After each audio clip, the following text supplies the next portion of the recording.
What's up, guys, and welcome to the weekly Q&A. Also, hope you had a really happy new year, and remember that we have a giveaway winner to announce at the end of this Q&A, so stay tuned for all that. Michael Claridge asks what we can expect from Luke in Episode 9 since every time we've seen a Force ghost, they seem to be getting more and more powerful. I think that's a pretty good point. I mean, if you look at the book from a certain point of view, we see that Qui-Gon Jinn has gone from being just a disembodied voice to a visible ghost like we're used to seeing. Obi-Wan describes him as being visible now, so clearly you can still learn after you've become one with the Force. And I think that it makes perfect sense that Luke could basically be a present character the entire time. I mean, if you can become one with the Force, does death really mean anything? I don't know. I mean, I feel like they're talking about like Yoda in The Last Jedi when he does the lightning thing. Yoda's been dead for quite some time, and it's maybe taken him that long to learn how to get to that level of Force Ghost. So I don't know how powerful Force Ghost Luke will be. That's true if it's only a year time jump like they're saying, but it could also be something where like Qui-Gon and Obi-Wan and Yoda, they have been described before as like opening the door for Anakin. Like, how did Anakin... We still don't really know how Anakin got to do that. Yeah. And it sounds like maybe they helped him out. So if Luke has all of these other Force Ghost masters, while we might not see that on screen, he could learn stuff from them. Again, like the year time jump or any time jump really means that they can say, you know, anything happened off screen.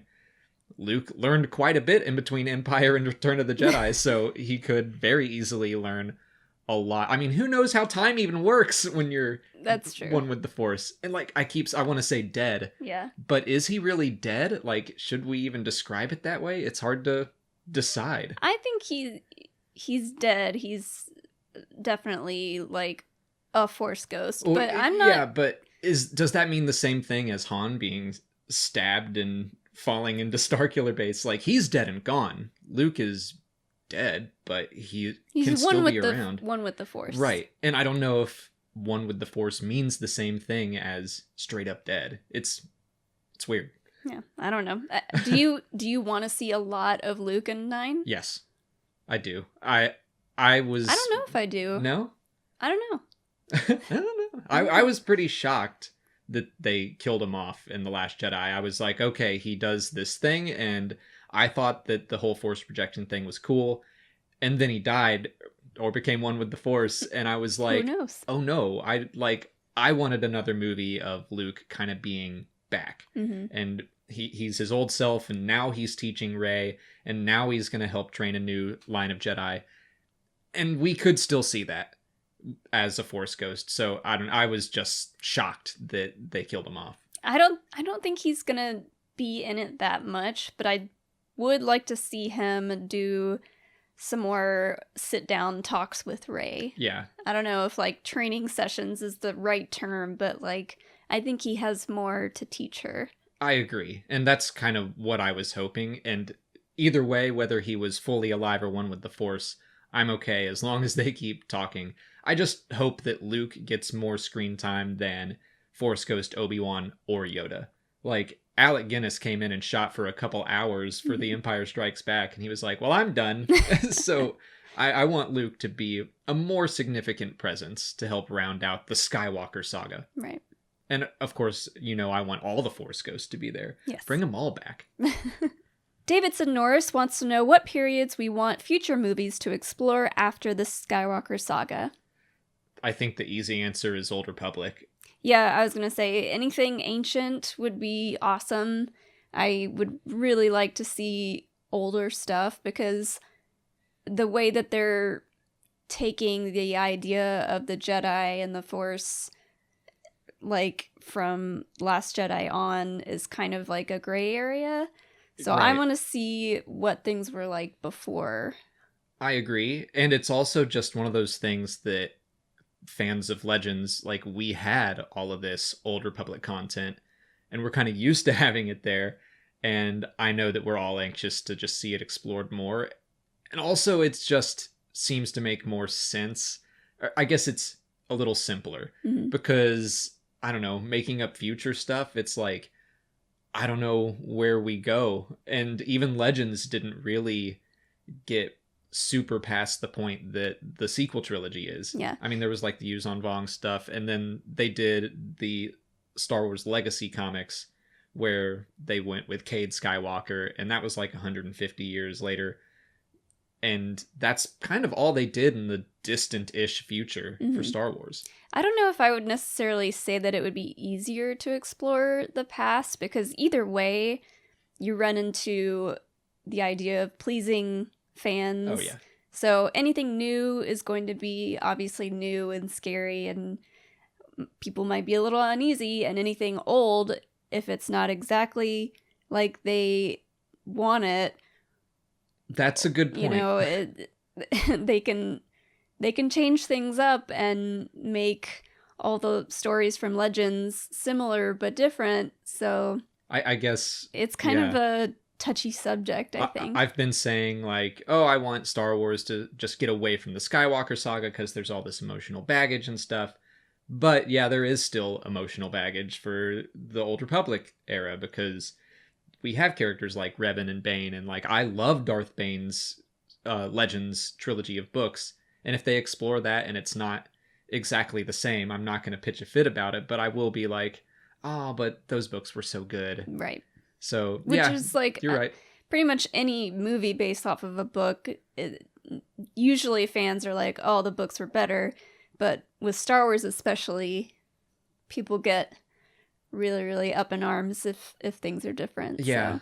So, I guess I wonder how the reaction would be, because I don't think as many people... I mean, the Skywalker saga has, like, even casual fans super, super invested. Mm-hmm. The stuff with, like, Knights of the Old Republic, I don't think nearly as many people played those games and read those comics as, you know, watched all the movies. Yeah. So I don't think there's as much of a danger there, but still there will be the diehards that are like, you changed this and I don't like it. And we'll hear about it. Yeah. Specifically, we will. Kevin Winnicky asks if we think the Hutts will have a presence in The Mandalorian. I think yes. I mean, it seems like they're going for a criminal underworld thing. We've seen confirmation apparently that IG-88 is going to be in it. Mm-hmm. So I feel like, yeah, we could easily include the Hutts in that, and I think it would be interesting to explore them at that point in time, because the book Bloodline kind of mentions after Jabba's death, the Hutt Empire faltered and isn't as much of a major power as it used to be. So we could really see kind of what's going down with the Hutts and why they aren't in as much power as they used to be. Yeah, it'd be interesting to see what they're doing, like what the average Hutt is doing and is in charge of, if they're not, you know, in charge like they used to be. Yeah, and the reaction to Jabba's death, like, what do we do now? So yeah, I think there's a lot to potentially explore there. I would love to see Jabba's son, Punky Muffin. I would love to see Rada too, if Bring only him back. so we could finally do that video, because like every week we get asked what happened to Rada the Hutt, and I don't know. You know, it would be amazing if he was in an episode and he talks about being saved by Anakin and Ahsoka and how grateful he is. That would be, like, I would kind of love to see him, what's that, 25-ish years later or so? Like, I think that would be really interesting to see his point of view. Out there doing... Would he still be like a Hutt, or would he be kind of a better Hutt? I think he'd be a good guy. I think he got out of the family business, literally, and maybe he started a farm. I don't know. I think he's probably... Ooh, maybe he's a doctor? Because he was sick and Ahsoka saved him. And that inspired him to take up medical practice? Yep. I still think he'd probably be a bad guy, but... but I like where your head's at. Yeah, I think he's good. Sam McDonald wants to know what we think is the best way to introduce Star Wars to a 9-year-old. I was thinking back, and I'm pretty sure I was 7 or 8 when I first started watching the movies. But, I mean, your 9-year-old is so lucky right now. I mean, you have so many options. Yeah, I mean, it's interesting because my nephew, he grew up watching the Clone Wars, and he is really attached to those particular characters. So when I tried to talk to him about like Darth Vader and stuff from the original trilogy. He was like, I don't care about that stuff at all. Well, we put on Star Wars Rebels for him once, and he was just like, "Where's Anakin?" Yeah, and it was the episode with Vader in it. It was the season 2 premiere, and I was like, he just didn't get it and was not interested. But we're not going to tell him, well, that's Anakin. Yeah. Like, we're not going to ruin that. But assuming they haven't seen all of the Clone Wars yet, I would say start with the original trilogy or start with whatever you started with or whatever you feel comfortable with showing them. If you want to show them the prequels first so that they know Anakin's life before Vader, then do that. But I say show them what you're excited to show them, as long as you feel it's age appropriate. But you have so many different avenues. I only had the original trilogy when I was growing up, and my dad was like, can't wait to show you this. But now, it's almost like you're frozen by choice. Yeah. Like, is it Clone Wars or Rebels or Resistance or the movies? What is it? Yeah. I feel like it's okay to show a 9-year-old the original trilogy. If it were... The Revenge of the Sith is a little iffy, but... If it... You think... I mean, he gets chopped up and burned. Kids these days, video games... With their YouTubes and... Yeah, whatever. If said 9-year-old were our 9-year-old, I would absolutely show them the originals first, and then show them the prequels, and then somewhere in between, I don't know, Clone Wars sprinkled in here and there. Just, I want them to experience that, like, I'm your father moment. Mm-hmm. But then after that, show them, but this is who Anakin was as a person, and this is all the great stuff he did, and he was like a great Jedi, and I don't know. I'm exactly with you. I would probably, in my nerdy way, show it to them in release order. Yeah. Well, that's good that we agree on that. We won't just be arguing with... I didn't know we were going to have such a heavy discussion today. Jamie Dorr asks what we're most looking forward to in 2019 that is not Star Wars related. I think Game of Thrones is probably at the top of my list. Yeah. I was going to say Captain Marvel, just because that's a movie that I'm really looking forward to, but I'll also say Dragon Con. It's kind of Star Wars related, but we look forward to that every year. Yeah, anyways. That's not a 2019 specific thing. Yeah. So I mean, Dragon Con, of course. Avengers 4, of course, I'm excited to see how, I mean, that is the culmination of everything they have done so far. And I know that I think they've said they're really going to shift gears in phase 4. So I'm interested to see, very interested to see how it all winds up. But Game of Thrones, I think, that's a story I've been invested in for 9 years, 10 years. I think I started reading the books the year before season 1 started. So I think that's what I'm most excited about. Yeah. Female superheroes for me, Captain Marvel, Wonder Woman 2. Oh yeah. Which both movies are set in the past, which is exciting. That's it for patron questions. If you're a patron and you didn't see your question answered here, just head over to Patreon where we left you a written response. If you're not a patron, you can learn more by following the link in the description. Just $1 a month will get you access to extra Star Wars Explained goodies like audio commentaries for the films and for the Clone Wars, which we're going through chronologically. And this week's episode is Downfall of a Droid, so you can check that out right now if you want to.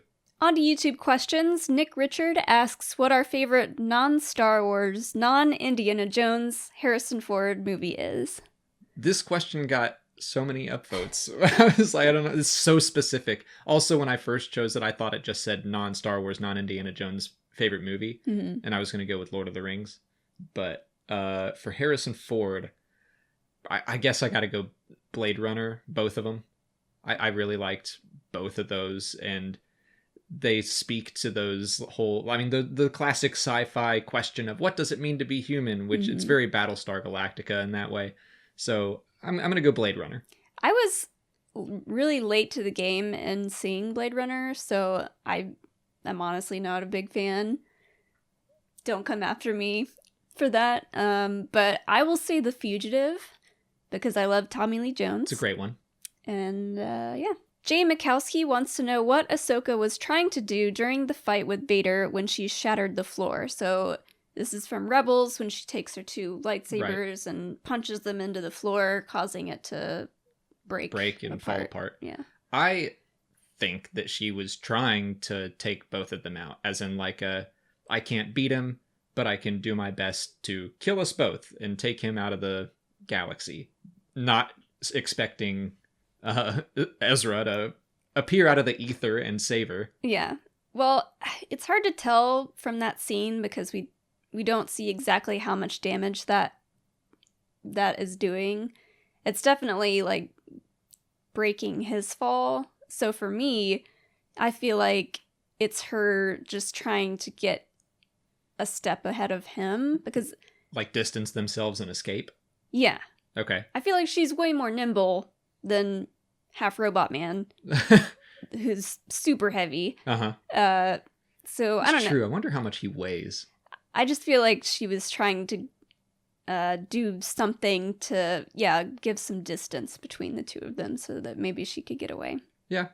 I think either one works. But I'm right. Vikram Tapadia asks if we think the Rey-Kylo Force connection will play a big role in Episode 9. A big role? I don't think so. Maybe a role. Yeah, I feel like maybe it'll happen once.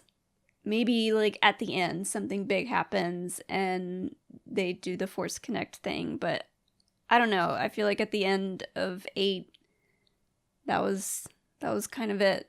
Yeah, I think that her and him looking at each other and then her closing the door on the Falcon, even the Last Jedi novelization says that she, like, severed that connection. So I think it's done. There's nothing to say that she can't make it again. Mm-hmm. I think maybe right now, like, she's blocked him on Twitter, but she could always unblock him. Yeah. Well, I mean, I feel like it would be dangerous if they were to unblock each other, because I don't know, maybe they're hiding somewhere and that would kind of give away their location. I don't know. Potentially. We don't really know exactly how that works and when they get connected. Yeah. I'm just not really expecting it to... I think what you said about it potentially happening at the end, like if they say goodbye or something, I don't know. I could see it working like that, but I wouldn't expect it to be another constant, like, we're having conversations throughout the movie. Yeah. So I wonder if Kylo ends up dying, will Rey be there? I mean, maybe not, but maybe either way, like, there could be a connection at the end where, like, maybe he does redeem himself and he does something off on his own to save the galaxy, and he's like, you were right, goodbye. Hello There wants to know, I can't do the hello there, so you're just gonna get the regular hello there. Wants to know what we'd like to see added to Battlefront 2 that would get us interested in playing it more. I mean, I like all of the new heroes and modes. I actually really liked the Geonosis update. Mm-hmm. But the thing that would really get me excited is more story content. I'm just a story-driven gamer. I really like single-player games where I get to experience a cool story. Yeah, I do too, and I agree. I don't know if we'll get another story mode like we had with Inferno Squad. I doubt it. So, yeah, I don't know. It's tough. Maybe if they could incorporate something that's like what they already have with, like, Galactic Assault, but with a little more story added to it, like cutscenes and stuff like that. Potentially. Yeah. I'm just waiting for Fallen Order at this point. Yeah. That's my big hope for video gaming in 2019. Yeah. And like we said, if they end up exploring the Old Republic, if Battlefront 2 had some Old Republic stuff, sure. I think that would be awesome. Yeah.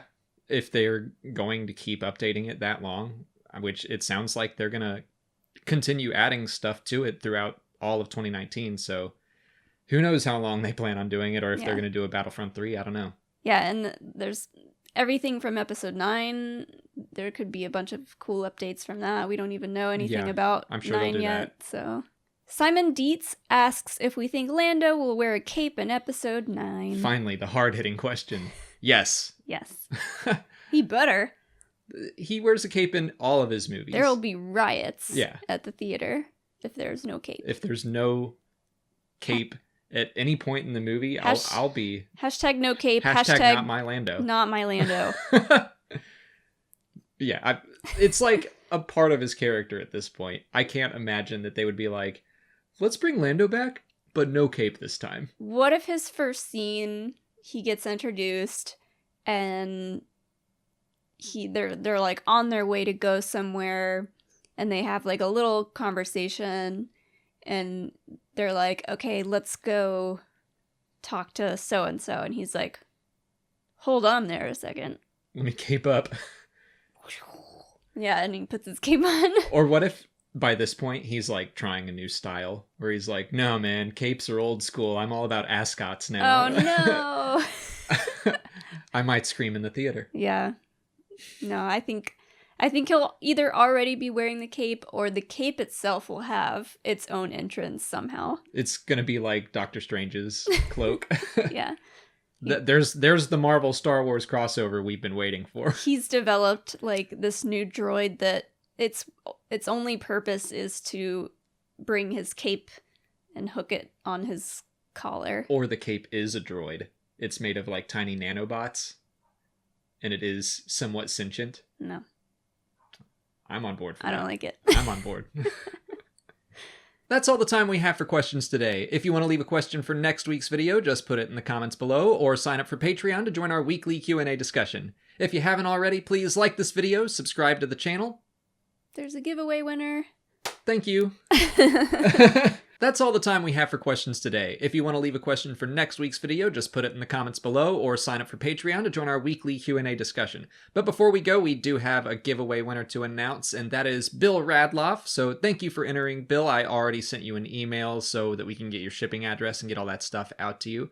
But that's it for today. If you haven't already, please like this video, subscribe to the channel. Follow us on Twitter, Instagram, and Facebook. And as always, thanks for watching, and may the Force be with you.